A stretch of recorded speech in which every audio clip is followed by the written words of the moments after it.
फतेहपुर में सामूहिक दुष्कर्म के आरोपियों की गिरफ्तारी न होने से पीड़िता को जान से मारने की धमकी मिल रही है। आरोपी धमकी देकर सुलह का दावा बना रहे हैं, दबाव बना रहे हैं और पीड़ित ने मामले की शिकायत सीएम पोर्टल में की है। पीड़िता ने पुलिस पर आरोपियों से मिले होने का आरोप लगाया है। वहीं पुलिस महिला के आरोपों को गलत बता रही है और मामला जमीन के विवाद का बताया जा रहा है। एसपी का कहना है कि मामले की जांच एसआईटी को सौंप दी गई है। जो भी दोषी पाया जाएगा उसके खिलाफ कार्रवाई की जाएगी। तो महिला ने 2 लोगों पर गंभीर आरोप लगाए हैं, रेप उत्पीड़न के आरोप लगाए हैं, लेकिन पुलिस का कहना है कि ये रेप का मामला नहीं बल्कि ये जमीन का मामला है और इस मामले को एसआईटी के हाथों सौंप दिया गया है और आगे जो भी तहकीकात होगी उस पर कार्रवाई होगी। मैं फेरी करने गई थी हटिया अनीत मम्मी हमसे बोलेगा आपका मकान है कि नहीं रहने के लिए। मैंने बोली तो मेरे मकान घर नहीं है, न मेरे माँ है न मेरे बाप है, कोई नहीं आगे पीछे मेरे, मैं अकेली रहती घर पे। तो यानी दूनी हमसे बोले थे कि आप हमको उड़ाने बुला देंगे। तो उड़ाने के बहाने से हमको फ़ोन करके हमको उड़ा लिए थे। जब फ़ोन करके बुलाए तो हम लोग के विश्वास में आ गए थे। 4 पहिया की गाड़ी में लोग हमको लगा गए थे कि हम थाने गए थे। थाने में कोई लिखा पड़ी नहीं कि कोर्ट हमने मुकदमा दायर क्या किया था? गाड़ी बनाई हमारे बारी से काम किए थे। जब बारी से काम किए थे हमने प्यासी थे तो हमारे मन ये लोग पेशाब कर दिए थे। जब पेशाब कर दिए थे तो हमको धमकी दे रहे थे अगर हमारी वीडियो बना लिए। जब वीडियो बना लिया तो हमसे कह रहे थे अगर किसी को बता दोगी तो हम जान से तुम्हें मार देंगे। कितने लोगों ने आपका गलत काम किया? 2 लोग थे, 2 लोग थे। तो फिर इसके बाद हमने कोर्ट में मुकदमा दायर करके कोर्ट की। अब क्या दिक्कत आ रही है? अब ये दिक्कत आ रही है कि हमको जान मारने की धमकी दे रहा है। कह रहा है अगर कहीं तो मुकदमा अपना वापस कर लीजिए, ना आपको हम मार देंगे। हम लोगों से फ़ोन करवाता है हमसे, हमको खुला होने को। आज काहे के लिए आई थी आप? आज मेरा मेडिकल होना तो हो गया है। क्या चाह रहे हो? तो अब मैं ये चाह रही जो उनको मतलब जो कोर्ट से होगी तो उसको देना चाहिए, सजा उन्हें देना चाहिए। चलती हुई कार में दलित बच्ची से अभियुक्तों द्वारा गैंग रेप करने के संबंध में थाना बिंदकी पे 156(3) के तहत 376 डी का अभियोग पंजीकृत कराया गया है। स्थानीय पुलिस को संज्ञान में लाए बिना माननीय न्यायालय के आदेश पर अभियोग पंजीकृत हुआ है। इसमें क्षेत्राधिकारी के नेतृत्व में एसआईटी द्वारा निष्पक्ष विवेचना की जा रही है। पीड़िता का मेडिकल कराया जा चुका है। 161 और 164 सीआरपीसी के तहत कथन अंकित कराया जा चुका है। प्रथम दृष्टया जो संज्ञान में आया है इसमें 2 मुस्लिम पक्षों में आपस में ज़मीन का विवाद है। उसमें एक पक्ष द्वारा इसमें रुचि दिखाई गई है और जिस पक्ष द्वारा इसमें रुचि दिखाई गई है उनका और पीड़िता का आपस में घटना अभियोग पंजीकृत करने के पहले 213 बार वार्ता हुई है। घटनास्थल पर पीड़िता और आरोपी पक्ष का लोकेशन नहीं है, काफ़ी दूर है और तथ्यों के आधार पर, वास्तविकता के आधार पर, साक्ष्यों के आधार पर निष्पक्ष विवेचना की जा रही है। प्रथम दृष्टया यह मामला संदिग्ध है और एसआईटी द्वारा निष्पक्ष विवेचना की जा रही है। विकासनगर में महिलाओं से छेड़छाड़ के आरोप में गिरफ्तारी हुई है। पुलिस ने 3 आरोपियों को गिरफ्तार कर लिया है। आरोपियों पर एससी, एसटी और पॉक्सो एक्ट के तहत एफआईआर दर्ज की गई है। एसएसपी ने विकासनगर जाकर कानून व्यवस्था का लिया जायजा। आरोपियों को सांप्रदायिक सौहार्द बिगाड़ने का भी आरोप लगा है। आरोपियों पर महिलाओं से छेड़छाड़ का आरोप लगा है, जिसके बाद पुलिस ने अब एससी, एसटी सहित तमाम एफआईआर दर्ज कर दिए हैं। तमाम का केस दर्ज किए गए हैं। महिलाओं से छेड़छाड़ का ये आरोप लगा है। पुलिस ने 3 आरोपियों को गिरफ्तार कर लिया है और साथ ही साथ आरोपियों पर एससी, एसटी और पॉक्सो एक्ट के तहत एफआईआर दर्ज कर ली गई है। तो महिलाओं के साथ छेड़छाड़ का मामला सामने आया है। विकासनगर की यह घटना है जहां पर दबंगों पर आरोपियों पर केस दर्ज किया गया है महिलाओं को छेड़ने के लिए।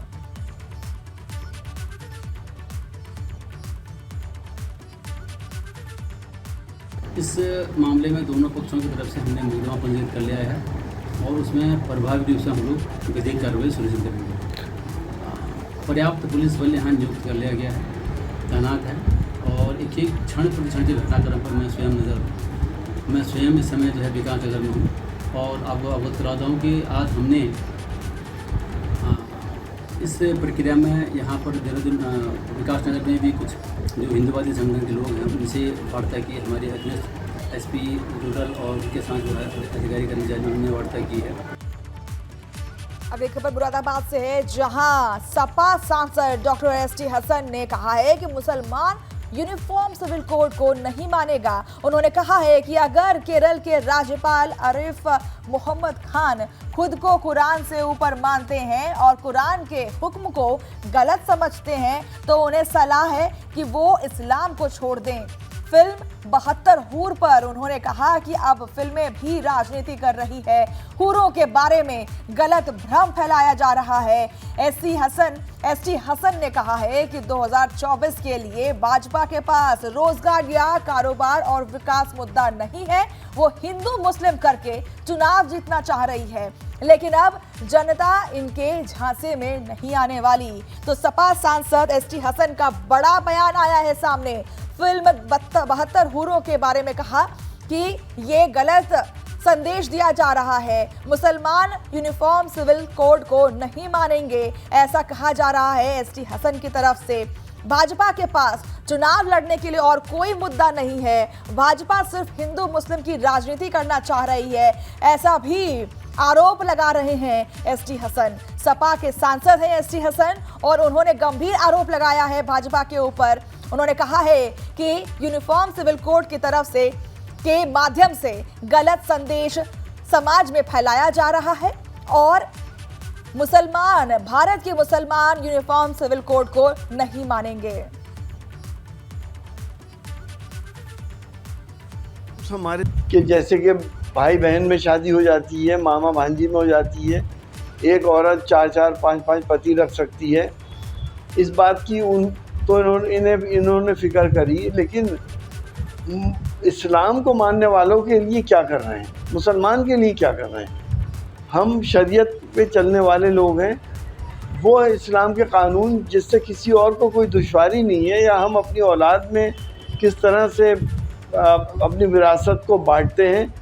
जो हुक्म कुरान पाक ने अल्लाह ने हम लोगों को दिया, हम तो वो फॉलो करते हैं और करते रहेंगे। लोगों को अगर किसी इंसान के बच्चे नहीं हो रहे हैं या उसकी बीवी बहुत बीमार है और बीवी की इजाज़त से दूसरी शादी कर रहा है तो आपको तकलीफ़ क्यों है?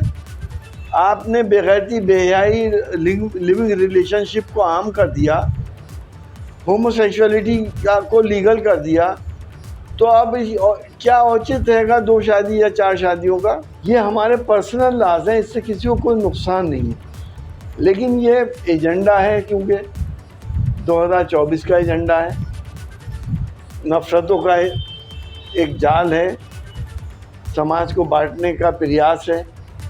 हम इसकी सख्त से सख्त मुखालफत करते हैं। तो खबर हल्द्वानी से है, जहां हल्द्वानी के चोर गलिया में ताश के पत्तों की तरह कार बह गई। शेर नाले में उफान में आने के चलते बही कार और कार चालक ने कूदकर अपनी जान बचाई है। पहाड़ों में तेज बारिश से शेर नाला उफान में है, जान जोखिम में डालकर नाला पर पार कर रहे हैं लोग। तो नाले में कार बह गई। तस्वीरों में आप देख सकते हैं कि किस तरीके से पानी का सैलाब आप देख सकते हैं, तीव्रता आप देख सकते हैं पानी की, करंट देख सकते हैं आप पानी की। उसी बीच एक कार बह जाती है। शेर नाले में उफान के चलते कार बह गई।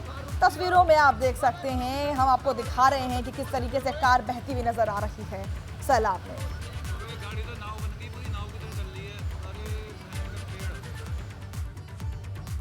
बिजनौर में मूसलाधार बारिश से गंगा का बढ़ा जलस्तर। नदियों में आए तूफान से कई गांवों से टूटा संपर्क। पानी के उफान को रोकने के लिए प्रशासन ने लगाई है JCB मशीनें। कई गांवों में बाढ़ का खतरा देखने को मिल रहा है और थाना बढ़ापुर के नटका नदी का ये मामला है। तो गंगा का जलस्तर बढ़ने से गांव वालों में खौफ देखने को मिल रहा है। गांव में संपर्क टूट चुका है क्योंकि पानी आने से जो मेन रोड है उससे संपर्क टूट गया है, रोड तहस नहस हो गई है, जल भराव हो गया है। नदियों में तूफान आने से कई मकानें ढह गई, कई रोड्स ढह गए और आप देख सकते हैं कि नदी के जलस्तर बढ़ने से कटान भी शुरू हो गया है। कई रास्ते जलमग्न हो गए हैं, तालाब में तब्दील हो गए हैं। नदियों में आए तूफान से गांवों से टूटा संपर्क। उधम सिंह नगर में तेज बारिश के बाद कल्याणी नदी का जलस्तर तेजी से बढ़ता जा रहा है, जिसको लेकर कल्याणी नदी किनारे रह रहे लोगों की चिंता बढ़ जाती है और कल्याणी नदी के किनारे करीब 700 मकान बने हुए हैं। 2 साल पहले भी जब रुद्रपुर में बाढ़ आई थी तब कल्याणी नदी के उफान ने भारी तबाही मचाई थी, लेकिन अब एक बार फिर से नदी किनारे रहने वाले लोगों को किसी अनहोनी का डर सता रहा है। वहीं डीएम ने बढ़ते जलस्तर पर कहा, हमारी पूरी नजर है, हम तैयारी कर रहे हैं। तो आपको बता दें कि 700 से ज्यादा मकानें इस क्षेत्र में पाई जाती हैं, लेकिन अब उन सभी परिवारों को बाढ़ का खतरा सता रहा है। कल्याणी नदी में जलस्तर बढ़ गया है, लोगों की चिंताएं बढ़ गई हैं। तस्वीरों में आप देख सकते हैं घुटनों से भी ऊपर जलभराव देखने को मिल रहा है। ये कल्याणी नदी के जलस्तर बढ़ने से पिछली बार भी बहुत सारी मुश्किलों का सामना करना पड़ा था लोगों को, सैलाब का सामना करना पड़ा था लोगों को और अब फिर से वही डर उधम सिंह नगर के वासियों को डरा रहा है।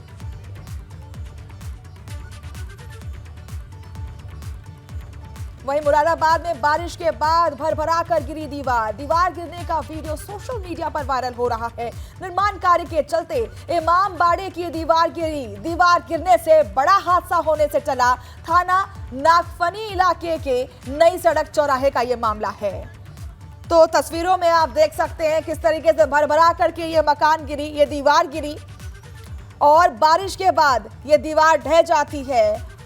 हर तरफ यूपी में या फिर हम कहें देश के अन्य क्षेत्रों में बारिश या फिर जलभराव की समस्या देखने को मिल रही है, बारिश का कहर देखने को मिल रहा है और ये सितम मुरादाबाद में भी जारी है। बारिश के बाद ये दीवार ढह जाती है, हालांकि कोई हताहत होने की खबर नहीं है।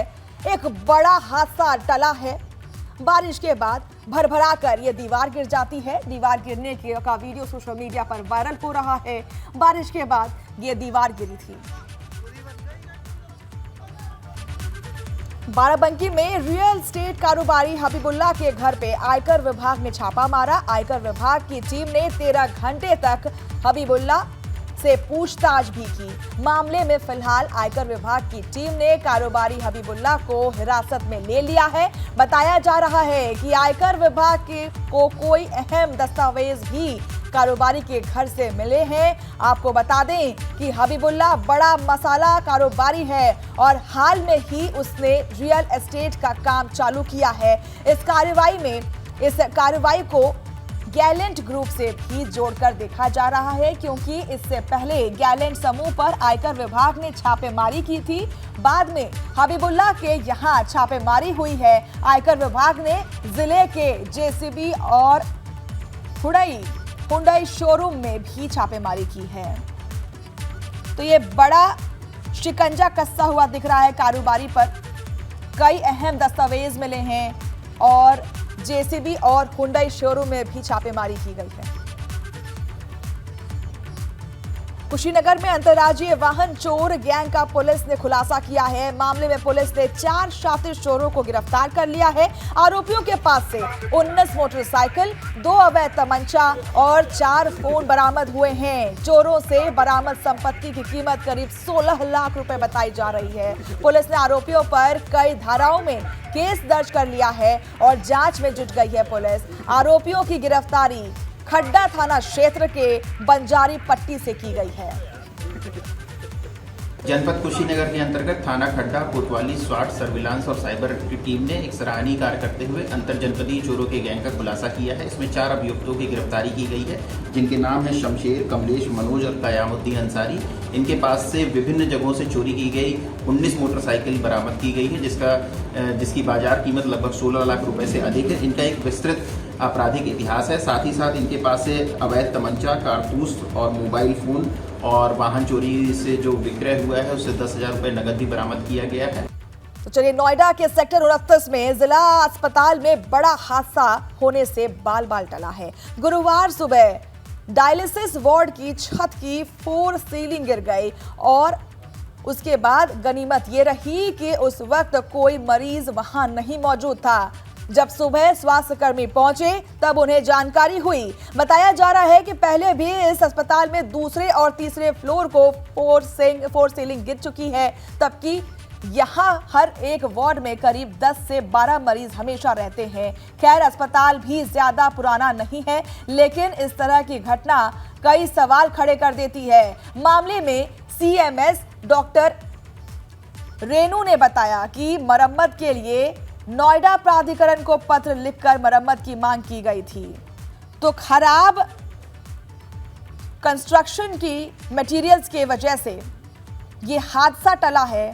फॉल सीलिंग नीचे गिर गई, बाल बाल टला ये बड़ा हादसा। अस्पताल की फॉल सीलिंग नीचे गिर जाती है। मरम्मत के लिए पहले ही मांग की गई थी अस्पताल की तरफ से, लेकिन इस पर कोई भी जवाब फिलहाल प्राधिकरण की तरफ से नहीं आया था।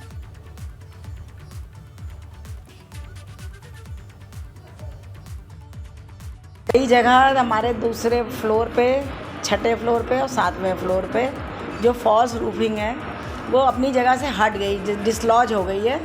गिरी कहीं भी नहीं है, किसी को कोई हानि नहीं हुई, चोट नहीं पहुंची, किसी पेशेंट के ऊपर, किसी के ऊपर नहीं गिरी है। उसको हमने सेफ्टी पर्पस से जो अपनी जगह से हट रही थी उतरवा के रखवा लिया है और प्राधिकरण को लेटर भी लिख दिया है। हमने जिलाधिकारी को भी इन्फॉर्म कर दिया है, शासन को भी इन्फॉर्म कर दिया है और बनवाने के लिए हम कोशिश कर रहे हैं।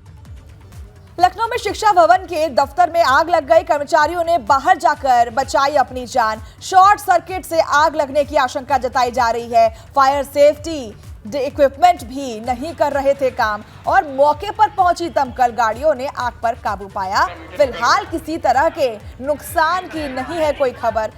थाना वजीरगंज के शिक्षा भवन का यह मामला है। तो लखनऊ से सीधी तस्वीरें आप देख सकते हैं कि शिक्षा भवन में आग लग गई। कोई हताहत नहीं हुई है, लेकिन वहां पर फायर एक्सटिंग्विशर या फिर तमाम इक्विपमेंट्स जो वहां पर थे वो काम नहीं कर रहे थे। बाद में दमकल विभाग के लोगों को वहां बुलाना पड़ा और उन्होंने काफी मशक्कत के बाद आग पर काबू पा लिया। फिलहाल कोई हताहत की खबर नहीं है। शिक्षा भवन में ये आग लगी थी जहां पर कोई भी फायर एक्सटिंग्विशर इक्विपमेंट काम नहीं कर रहा था। लगातार हो रही बारिश से कोटद्वार में नदी नाले उफान पर हैं। जगह जगह जलभराव के साथ लोगों को भारी परेशानी हो रही है। सबसे ज्यादा आम पड़ाव और शिवपुर, मानपुर, जैनपुर और कोड़िया क्षेत्र प्रभावित हुए हैं। प्रशासन भी लोगों से बार बार सावधान रहने की अपील कर रही है और ऐसी स्थिति होने के चलते लोगों में दहशत का माहौल तो देखने को मिल ही रहा है। कोई अनहोनी ना हो जाए, जिसको लेकर लोगों की रातों की नींद उड़ी है। लोग डर के चलते सो भी नहीं पा रहे हैं। ये तस्वीरें आप देख सकते हैं कि कितने बुरे तरीके से नदी नाले उफान पर है। लोगों में दहशत का माहौल है। जिस तरीके से बारिशें हो रही है, बार बार बारिश हो रही है, नदी नाले बहुत ज़्यादा भर जा रहे हैं, पानी पूरा घरों की साइड आ रहा है, घरों के अंदर घुस जा रहा है, तो सामान का भी बहुत नुकसान भी होता है और उसके कारण घर में भी सीलन, उसके जो घर के नीचे की नमी है वो बनती है और सामान भी बहुत ख़राब हो रहा है और इस वजह से बहुत परेशानी हो रही है। क्योंकि और अगली खबर कानपुर से है, जहां डीसीएम में टक्कर मारने के बाद ट्रक पलटा। ट्रक की चपेट में आए 2 बाइक सवार। हादसे में एक की मौत हो गई है, 2 गंभीर रूप से घायल हुए हैं। सूचना पर पहुंची पुलिस ने घायल को अस्पताल भेजा है। चकेरी थाना क्षेत्र के रामादेवी फ्लाईओवर पर यह हादसा हुआ। तो कानपुर की रामादेवी फ्लाईओवर पर यह हादसा हुआ है। हादसे में एक की मौत हो गई है। सूचना पर पुलिस पहुंची और घायलों को अस्पताल भेजा गया है। बुरे तरीके से तस्वीरों में आप देख सकते हैं किस तरीके से ट्रक पलटा हुआ नजर आ रहा है। हादसे में एक की मौत हो चुकी है, 2 लोग गंभीर रूप से घायल हैं। घायलों का अस्पताल में इस वक्त इलाज चल रहा है और शव को एक शख्स की जो मौत हुई थी उसके शव को पोस्टमार्टम के लिए फिलहाल भेज दिया गया है। कानपुर के रामादेवी फ्लाईओवर की एक घटना आपके सामने।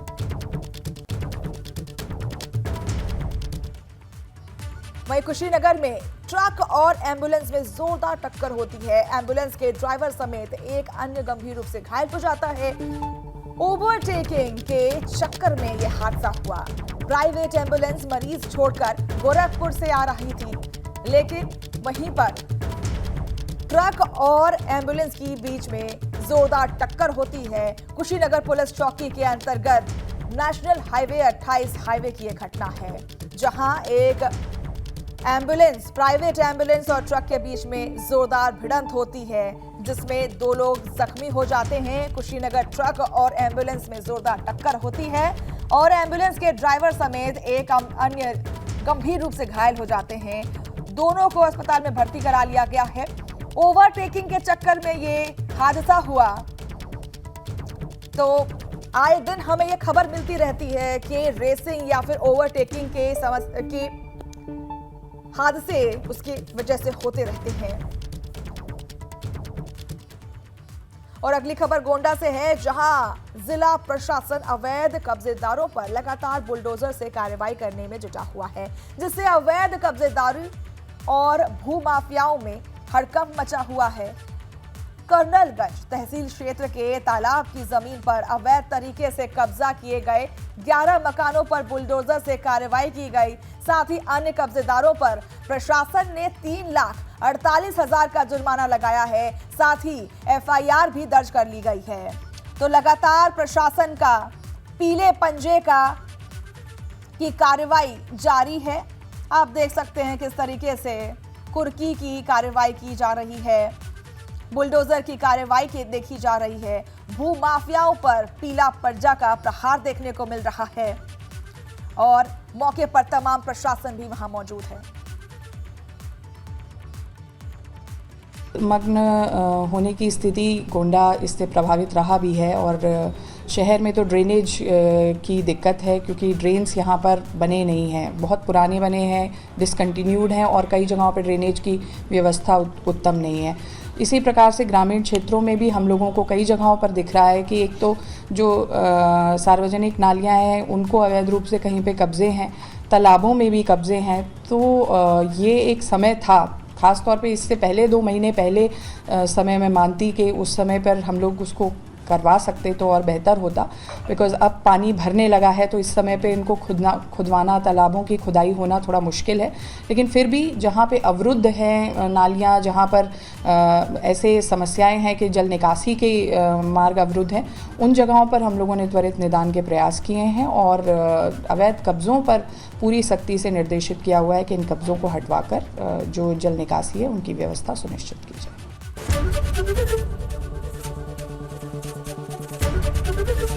ABP गंगा, खबर आपकी, जुबान आपकी।